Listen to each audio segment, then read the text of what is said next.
Hi, it's Sue. Thanks for joining me for today's Bible reading for May 25th. And I am reading Nehemiah's chapter 4 through 6. Verse 1. But when Sanballat heard that we were building the wall, he was angry and very indignant and mocked the Jews. He spoke before his brothers and the army of Samaria and said, "What are these feeble Jews doing? Will they fortify themselves? Will they sacrifice? Will they finish in a day? Will they revive the stones out of the heaps of rubbish since they are burned?" Now Tobiah the Ammonite was by him, and he said, Tobiah the Ammonite was by him, and he said, "What are they building? If a fox climbed up it, he would break down their stone wall." So they're just mocking here. "Hear our God, for we are despised. Turn back their reproach on their own head. Give them up for a plunder in a land of captivity. Don't cover their iniquity. Don't let their sin be blotted out from before you, for they have insulted the builders." So we built the wall, and all the wall was joined together to half its height, for the people had a mind to work. That's what I was saying yesterday. When they finally put their mind to it, they knocked it out. Everybody took a section, they built it. Verse 7. But when Sanballat, Tobiah, the Arabians, the Ammonites, and the Ashdodites heard that the repairing of the walls of Jerusalem went forward, and that the breaches began to be filled, they were very angry, and they all conspired together to come and fight against Jerusalem, and to cause confusion among us. But we made our prayer to our God, and set a watch against them day and night because of them. Judah said, "The strength of the bearers of the burdens is fading, and there is much rubble, so that we are not able to build the wall." Our adversaries said, "They will not know or see until we come in among them and kill them and cause the work to cease." When the Jews who lived by them came, they said to us 10 times, "From all places, wherever you turn, they will attack us." Therefore I set guards in the lowest parts of the space behind the wall, in the open places. I set the people by family groups with their swords, their spears, and their bows. I looked and rose up and said to the nobles, to the rulers, and to the rest of the people, "Don't be afraid of them. Remember the Lord, who is great and awesome, and fight for your brothers, your sons, your daughters, your wives, and your houses."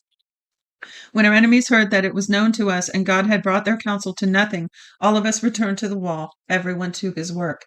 From that time forth, only half of my servants did the work, and half of them held the spears, the shields, the bows, and the coats of mail, and the rulers were behind all the houses of Judah. Those who built the wall and those who bore burdens loaded themselves. Every one with one of his hands did the work, and with the other hand held his weapon.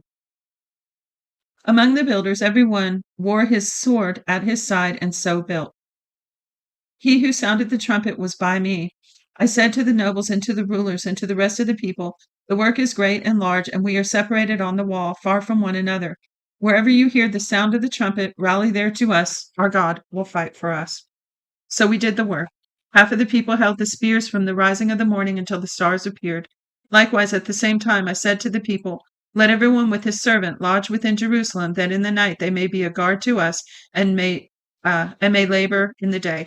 So neither I nor my brothers nor my servants nor the men of the guard who followed me, none of us took off our clothes. Everyone took his weapon to the water.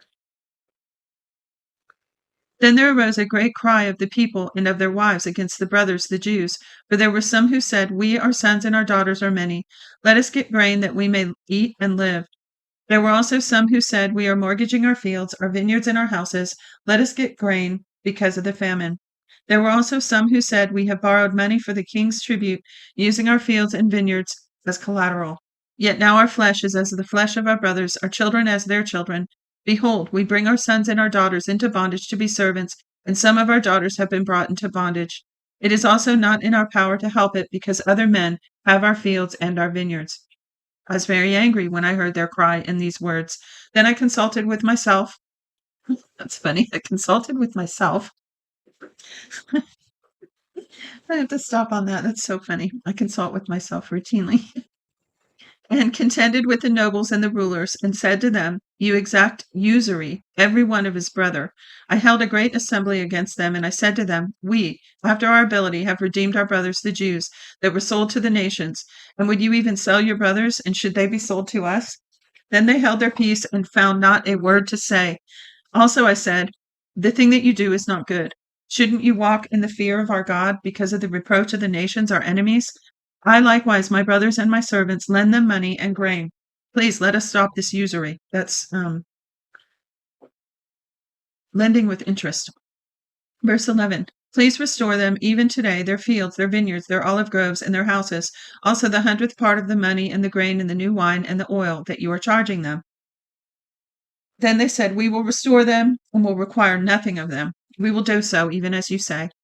Then I called the priests and took an oath to them that they would do according to the promise. Also I shook out my lap and said, So may God shake out every man from his house and from his labor that doesn't perform his promise. Even may he be shaken out and emptied like this. I like that. He shook out his lap. So I guess whatever cloth or skirt or robe that he was wearing. Verse 13, all the assembly said, Amen, and praise Yahweh. The people did according to this promise. Moreover, from the time that I was appointed to be their governor in the land of Judah, from the 20th year even to the 32nd year of Artaxerxes the king, that is 12 years, I and my brothers have not eaten the bread of the governor. But the former governors who were before me were supported by the people and took bread and wine from them, plus 40 shekels of silver. Yes, even their servants ruled over the people, but I didn't do so because of the fear of God. Yes, I also continued in the work of this wall. We didn't buy any land. All my servants were gathered there to work. Moreover, there were at my table of the Jews and of the rulers 150 men, in addition to those who came to us from among the nations that were around us. Now that which was prepared for one day was 1 ox and 6 sheep, 6 choice sheep. Also fowls were prepared for me, and once in 10 days a store of all sorts of wine. Yet for all this I didn't demand the governor's pay, because the bondage was heavy on this people. Remember me, my God, for good, all that I have done for this people. Now when it was reported to Sanballat, Tobiah, and Geshem the Arabian, and to the rest of our enemies that I had built the wall, and that there was no breach left in it, though even to that time I had not set up the doors in the gates, Sanballat and Geshem sent to me, saying, Come, let's meet together in the village of the plain of Ono. But they intended to harm me. I sent messengers to them, saying, I am doing a great work so that I can't come down. Why should the work cease while I leave it and come down to you? They sent to me 4 times like this, and I answered them the same way. Then Sanballat sent to his servant to me the same way the 5th time, with an open letter in his hand, in which was written, It is reported among the nations, and Gashmu says it, that you and the Jews intend to rebel.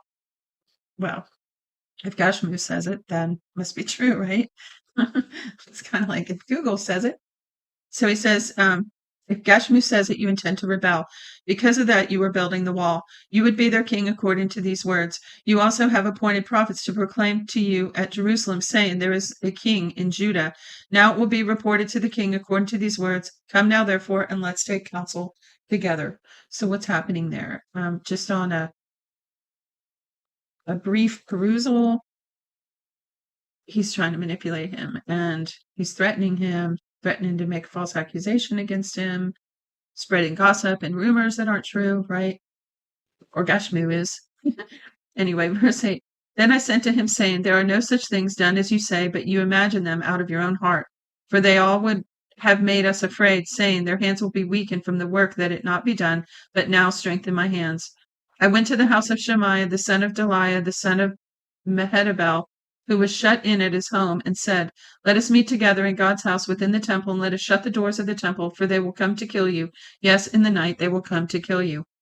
I said, Should a man like me flee? Who is there that, being such as I, would go into the temple to save his life? I will not go in. I discerned and beheld God had not sent him, and he pronounced this prophecy against me. Tobiah and Sanballat had hired him. He was hired so that I would be afraid, do so, and sin, that they might have material for an evil report, that they might reproach me.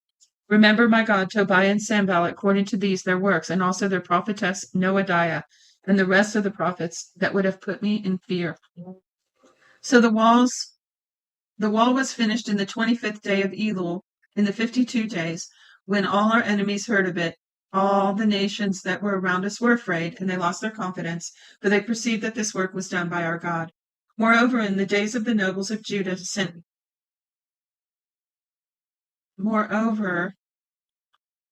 sorry about that. I don't know if you can hear it, but my phone was dinging. Verse 17 again. Moreover, in those days, the nobles of Judah sent many letters to Tobiah, and Tobiah's letters came to them. For there were many in Judah sworn to him, because he was the son-in-law of Shechaniah, the son of Arah, and his son Jehohanan had taken the daughter of Meshullam, the son of Berechiah, as wife. Also, they spoke of his good deeds before me and reported my words to him. Tobias sent letters to put me in fear. And that is the end of today's reading. Today, short, sweet, only almost 12 minutes, and I even was chattering throughout it. So that's a good one. I hope you enjoyed it. God bless you. See you tomorrow.